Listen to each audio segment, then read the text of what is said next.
বাংলাদেশের ক্রিকেট নিয়ে এই মুহূর্তে ইমার্জেন্সি মিটিং চলছে among the directors of Bangladesh cricket board. আমি যে খবরটা পেয়েছি, এই মিটিং শেষ পর্যন্ত কতক্ষণ চলবে, এই মিটিং এর আউটকাম কি হতে পারে সেটা নিয়ে যথেষ্ট থমথমে সিচুয়েশন রয়েছে। কেন রয়েছে সেই আলোচনাটা মিটিং শেষ হলে নিশ্চয়ই একটা ডিফারেন্ট কন্টেন্টে জানাবো।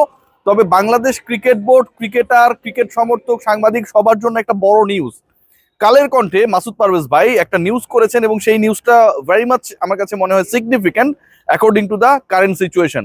সেই নিউজে বলা হচ্ছে BCCI, Indian cricket board, they have been very much interested right now to take Mustafiz back to the IPL. IPL এ মুস্তাফিজুর রহমানকে নেয়ার জন্য, ফিরিয়ে নেয়ার জন্য ভারতীয় ক্রিকেট বোর্ড বাংলাদেশ ক্রিকেট বোর্ডের সাথে যোগাযোগ করেছে, নাম্বার 1। নাম্বার 2, এই যোগাযোগ করা হয়েছে সরাসরি প্রেসিডেন্ট আমিনুল ইসলাম বুলবুলের সাথে। নাম্বার 3, এই যোগাযোগের পরবর্তী সময়ে বাংলাদেশ ক্রিকেট বোর্ডের স্ট্যান্সটা কি ছিল, এই আলোচনায় আসছি একটা একটা করে প্রশ্নের উত্তর দিয়ে। এবং একই সাথে আপনারা সবাই জানেন যে আইসিসি কে বাংলাদেশ ক্রিকেট বোর্ডের পক্ষ থেকে আইসিসি যেসব সিকিউরিটি কনসার্নের ইস্যুতে বিসিবির কাছে জানতে চেয়েছিল সেই লেটারটাও দেওয়া হয়েছে। বাংলাদেশ ক্রিকেট বোর্ড সেখানটায় কি মেনশন করেছে সেই ব্যাপারগুলো রয়েছে আমার এই কন্টেন্টে। প্রথম পয়েন্ট যেটা, বিসিসিআই বাংলাদেশ ক্রিকেট বোর্ডের কাছে সরাসরি যোগাযোগ করেছে and that was like a phone call Aminul Islam বুলবুলের কাছে।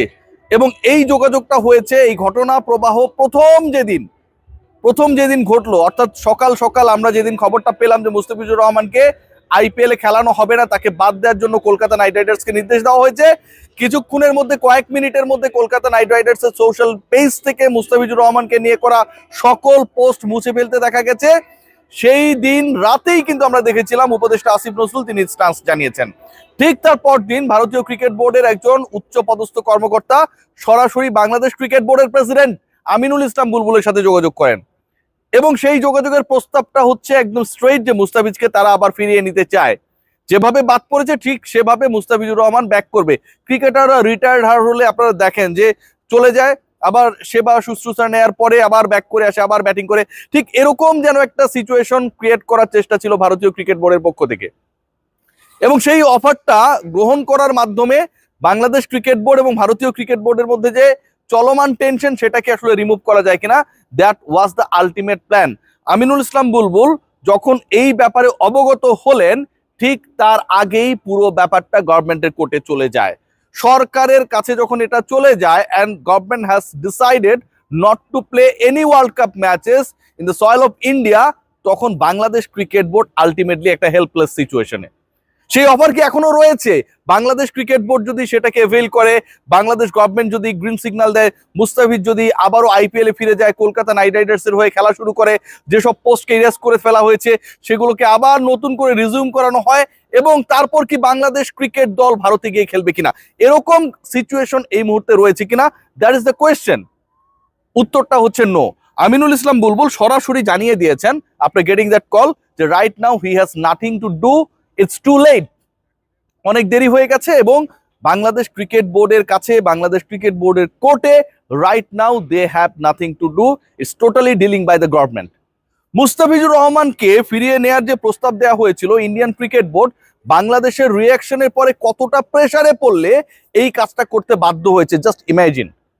এবং এই অফারটা বিসিসিআই, যারা তাদের বোর্ডে এই আলোচনাটা করে নাই, যারা আইপিএল গভর্নিং কাউন্সিলকে না জানিয়ে মুস্তাফিজকে বাদ দেওয়ার সিদ্ধান্ত নিয়েছে, সেই মহাপরাক্রমশালী বিসিসিআই তারা রিথিঙ্ক করে বাংলাদেশ ক্রিকেট বোর্ডকে অফার করেছে তারা মুস্তাফিজকে ফিরিয়ে নিতে চায় আইপিএল এ, বিনিময়ে বাংলাদেশ যেন এখন ওয়ার্ল্ড কাপ খেলতে ইন্ডিয়া চলে যায়।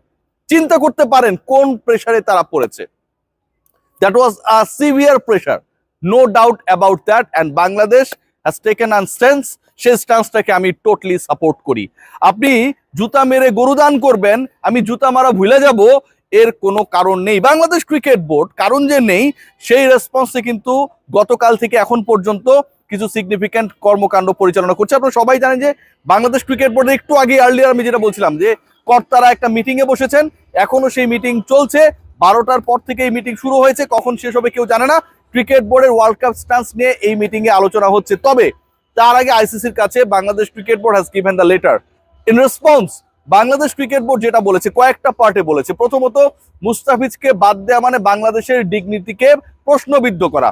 এখন অনেকে মেলাতে পারেন যে ওয়ার্ল্ড কাপ এবং আইপিএল দুটো তো ডিফারেন্ট। ওয়ার্ল্ড কাপ হচ্ছে কার মাধ্যমে? ওয়ার্ল্ড কাপ হচ্ছে আইসিসির মাধ্যমে। আইপিএল এর আয়োজক Indian cricket board. So Indian cricket বোর্ডের কোন একটা ডিসিশনের কারণে আইসিসির আয়োজনে বাংলাদেশ খেলবে না কেন? অনেক ভারতীয়রা এই প্রশ্নগুলো তুলছে। ভাই সবচেয়ে বড় ব্যাপার যেটা, সেটা হচ্ছে দুটো আসরই তো ইন্ডিয়ায় অনুষ্ঠিতব্য। বাংলাদেশের হয়ে মুস্তাফিজ আইপিএল এ খেললেও ইন্ডিয়ায় খেলতো, বাংলাদেশ দল বাংলাদেশের প্রতিনিধিত্ব করে ওয়ার্ল্ড কাপে খেললেও সেটা ইন্ডিয়ায় খেলতো। এখন যেই দেশে খেলবে সেই দেশ যখন এরকম একটা আলোচনা করে, এরকম একটা বক্তব্য দেয়, এরকম একটা স্টান্স নেয় একজন ক্রিকেটারের ব্যাপারে, আপনারা ভারতীয়রা কি এটাকে সাপোর্ট করতে পারেন? মনকে জিজ্ঞেস করেন। কোন ভারতীয়র সাথে যদি বাংলাদেশে এই ঘটনাটা ঘটতো, এটা বাংলাদেশ হিসেবে তো আমরা সাপোর্ট করতে পারতাম না। সরকারের স্ট্যান্স মানে এই না যে সকল ভারতীয় খারাপ, এটা বলার কোনো সুযোগ নেই। অনেকেই পুরো ব্যাপারটাকে প্রপার ওয়েতে রিয়েক্ট করছে, তারা ব্যথিত। শশী থারুরের মতো একজন প্রাজ্ঞ রাজনীতিবিদ এই ব্যাপারে রিয়াকশন দেখিয়েছে। সকল ভারতীয়কে শত্রু বানানোর কোনো সুযোগ নেই, তাদের সবাইকে খারাপ বলার কোনো সুযোগ নেই। কিন্তু ভারতীয় ক্রিকেট বোর্ড যে কাজটা করেছে, সরকার যে কাজটা করেছে ভারতীয়, সেই ব্যাপারটা যে কোনোভাবেই লজিক্যাল না সেটা তো সত্য। সো বাংলাদেশ ক্রিকেট বোর্ড ওই স্টেন্সেই যাচ্ছে, যেই দেশে এই ঝামেলাগুলো হয়েছে সেই দেশে বাংলাদেশ ক্রিকেট দল খেলবে না, সহজ হিসাব। এবং উগ্রপন্থী সংগঠনগুলো যারা একজন মুস্তাফিজকে কেন্দ্র করে সিকিউরিটি থ্রেট ক্রিয়েট করেছে, সেই উগ্রপন্থী সংগঠনগুলো বাংলাদেশ দলের এতগুলো ক্রিকেটার, এবং এখানে ধর্মীয় পরিচয়টাই মুখ্য হয়ে গেছে যে মুসলমানদেরকে অ্যাটাক করো, সেই জায়গায় তারা যে পরবর্তী সময়ে কোনো উগ্রপন্থা গ্রহণ করবে না সেটার গ্যারান্টি কিন্তু কেউ দিতে পারে না। সো বাংলাদেশ ওয়ান্টস যে তাদের সকল ম্যাচেস শিফট করা হোক ভারত থেকে, এবং that was the problem created by the Indian government and BCCI. Bangladesh cricket বোর্ডের এখানে কিছু করার নেই, যেহেতু বাংলাদেশ ক্রিকেট বোর্ড নিজেরা প্রবলেম ক্রিয়েট করে নাই।